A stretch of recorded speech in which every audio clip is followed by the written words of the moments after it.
Hi hello friends, CM Revanth Reddy ఆయన భాష గురించి చాలా చర్చలు జరుగుతూనే ఉంటాయి.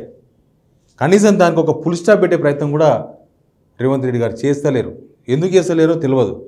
దానికి పోను మళ్ళీ ఆజ్యం మోస్తున్నారు. ఇప్పుడు నిన్న ఒక ఛానల్లో ఈ ఎలక్షన్ ఇంటర్వ్యూస్ నడుస్తూ ఉన్నాయి కదా, అట్లాంటి ప్రోగ్రామ్ ఒకటి జరిగింది. క్వశ్చన్ అవర్ అనే ప్రోగ్రామ్ జరిగింది.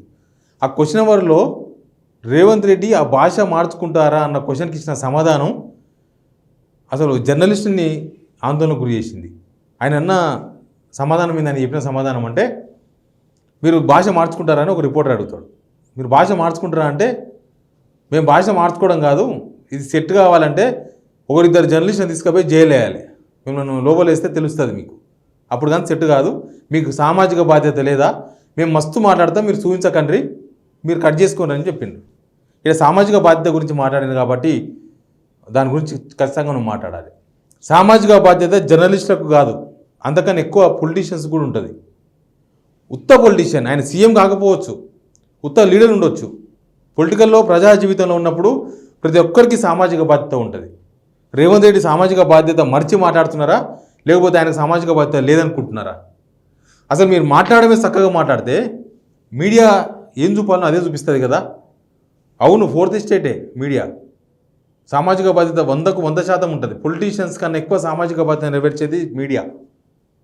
కొన్ని మీడియాలు సామాజిక బాధ్యత మర్చిపోయి ఏదో ఒక పార్టీకి బాగా ఊదుకుంటూ ఉండొచ్చు, కానీ అందరు అట్లా ఉండరు. మళ్ళీ ఎక్కడో దగ్గర ఒక సామాజిక కోణాన్ని ఖచ్చితంగా స్పృశిస్తారు. అట్లాంటిది రేవంత్ రెడ్డి భాష మార్చుకోవాలని జనమంతా కోరుకుంటున్నారు. నిజానికి ప్రతిపక్షంలో ఉన్నప్పుడు ఏం మాట్లాడినా నడుస్తుంది, కేసీఆర్ ఉద్యమంలో ఏం మాట్లాడినా నడిచింది.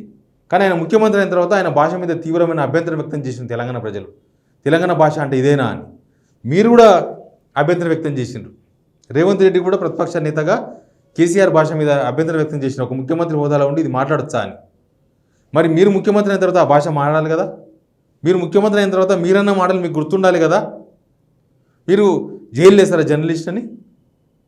అంటే టీవీలో పేపర్లలో మీరు మాట్లాడిన దాన్ని వేయడం తప్పు, మీరు మాత్రం మాట్లాడడం కరెక్టు. టీవీలలో మీరు లైవ్లో మాట్లాడుతూ ఉంటారు, ముఖ్యమంత్రి కాబట్టి లైవ్ తీసుకుంటారు. అన్ని ఛానల్స్ లైవ్ తీసుకుంటాయి, మాలాంటి యూట్యూబ్ ఛానల్ కూడా లైవ్ తీసుకుంటాయి.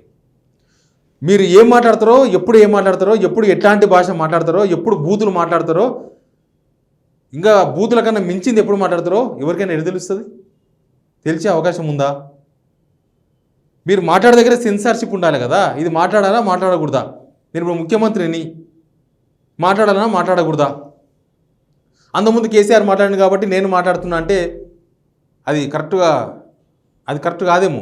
అది కన్విన్స్ సమాధానం కాదు, అది కన్విన్స్డ్ సమాధానం కానే కాదు. అంతకుముందు ఆయన మాట్లాడినరు, ఇప్పుడు మీరు మాట్లాడతారు, రేపు ఇంకొచ్చి మాట్లాడతారు. టీవీలు మీడియా మాత్రం దాన్ని సెన్సార్షిప్ చేయాలి. ఎందుకు మీకు లేదా సెన్సార్షిప్? మీరు ఏం మాట్లాడాలో ఏం మాట్లాడకూడదో సామాజిక బాధ్యత ఎట్లా ఉంటుందో తెలియదా ముఖ్యమంత్రికి? ఎవరికైనా సరే, నాట్ ఓన్లీ ముఖ్యమంత్రి, మిగతా లీడర్లు అందరికీ కూడా. సమాజంలో మీరు బూతులు నేర్పించాల్సిన అవసరం లేదు. సమాజంలో కొన్ని బూతులు ఉంటాయి, వాళ్ళు కూడా ఎవరి ముందు ఏం మాట్లాడాలో వాళ్ళే మాట్లాడరు. జనం కూడా చిన్నపిల్లల ముందు బూతులు మాట్లాడరు, ఎందుకంటే వాళ్ళు నేర్చుకుంటారని. మీరు మాట్లాడేది పిల్లలు చూస్తున్నారు, పెద్దవాళ్ళు చూస్తున్నారు, అందరూ చూస్తున్నారు. అందరికి నేర్పించాలనుకుంటున్నారా ఆ బూతులు? కొత్త బూతులు, దాని మీద ఏమైనా పిహెచ్డీ చేస్తున్నారా బూతుల మీద? పోనీ జర్నలిస్ట్ని జైలు వేస్తే సెట్ అవుతుందంటే మా జర్నలిస్ట్ సంఘాలు ఏమైనా పనిచేస్తాయా? అవి బాగానే ఉదుతుంటాయి. అంతకుముందు గవర్నమెంట్ ఉన్నప్పుడు అంతకుముందు సంఘాలు అక్కడ బాగా ఉదినాయి. ఇప్పుడు కొత్త గవర్నమెంట్ వచ్చిన తర్వాత జర్నలిస్ట్ సంఘాలు ఇక్కడ కొన్ని సంఘాలు బాగా ఉదుతుంటాయి. ఏ జర్నలిస్ట్ సంఘం స్పందించదు. జర్నలిస్టులు అరెస్ట్ చేయడం కాదు, జర్నలిస్టులు తోలు తీసినా ఎవరు స్పందించరు. ఎందుకంటే వాళ్ళు ఆ సంఘాలు ఎందుకు పనిచేస్తావో, ఆ సంఘాలు ఎందుకున్నావో, ఆ సంఘాల మాటన ఏం జరుగుతుందో ఎవరికి అర్థం కాని వ్యవహారం. జర్నలిస్టుగా మాకే అర్థం కాని వ్యవహారం. మేము సమాజాన్ని చదవగలుగుతాం కానీ మా జర్నలిస్ట్ సంఘాలు మేము చదవలేకపోతున్నాం. ఆ సంఘాలు ఎవరి బెటర్మెంట్ కోసం పనిచేస్తున్నాయి అనేది. ఈ రేవంత్ రెడ్డి భాష గురించి ఆయన మార్చుకుంటే బెటర్ అన్న ఒక అభిప్రాయం వస్తున్నప్పుడు కనీసం దాని మీద ఒక రివ్యూ చేసుకుంటే బెటర్ అనేది ఒక సూచన. నిజంగానే సమాజం హర్షిస్తుందా? సీఎం హోదాలో రేవంత్ రెడ్డి అట్లా మాట్లాడడం సమాజం స్వీకరిస్తుందా? సమాజం హర్షాతి వ్యతిరేకాలు వ్యక్తం చేస్తున్నారా? లేదు. ఖచ్చితంగా రేవంత్ రెడ్డి సీఎం హోదాలో తన భాష మార్చుకోవాలని చూస్తున్నారు అందరూ. ప్రతిపక్షాల మీద మాట్లాడినప్పుడు ఆ భాషతో మాట్లాడితేనే జనం యాక్సెప్ట్ చేస్తారు అనుకోవద్దు. చాలా మర్యాదగా కూడా మాట్లాడచ్చు. అసలు చాలా తక్కువ మంది పొలిటీషియన్స్ని మనం భాష విషయంలో అబ్బా ఏం మాట్లాడినారు సూపర్ మాట్లాడిన అనే పరిస్థితి లేకుండా పోయింది. అట్లాంటి భాష మాట్లాడుతున్నారు. ఒక ప్రభుత్వాధినేతగా కనీసం మీరైనా ఆ భాషకు చెక్ పెడితే మిగతా వాళ్ళు ఫాలో అయ్యే అవకాశం అయితే ఖచ్చితంగా ఉంటుంది. భాష విషయంలో రేవంత్ రెడ్డి గారు రివ్యూ చేసుకుంటే మంచిదని సూచన మాత్రం చేస్తున్నా. జర్నలిస్ట్ని జైల్లో వేసే బదులు మీరు ఆ భాష కరెక్ట్ అయినా కాదా, అన్న సరళమైన భాషను మాట్లాడలేమా, తెలంగాణ జనానికి మంచి వినసొంపైన భాషను అందించలేమా అనేది ఆయనకి ఆయన్ని రివ్యూ చేసుకుంటే బెటర్ అని ఒక సూచన మాత్రం చేయగలుగుతున్నాం. Please subscribe signal TV.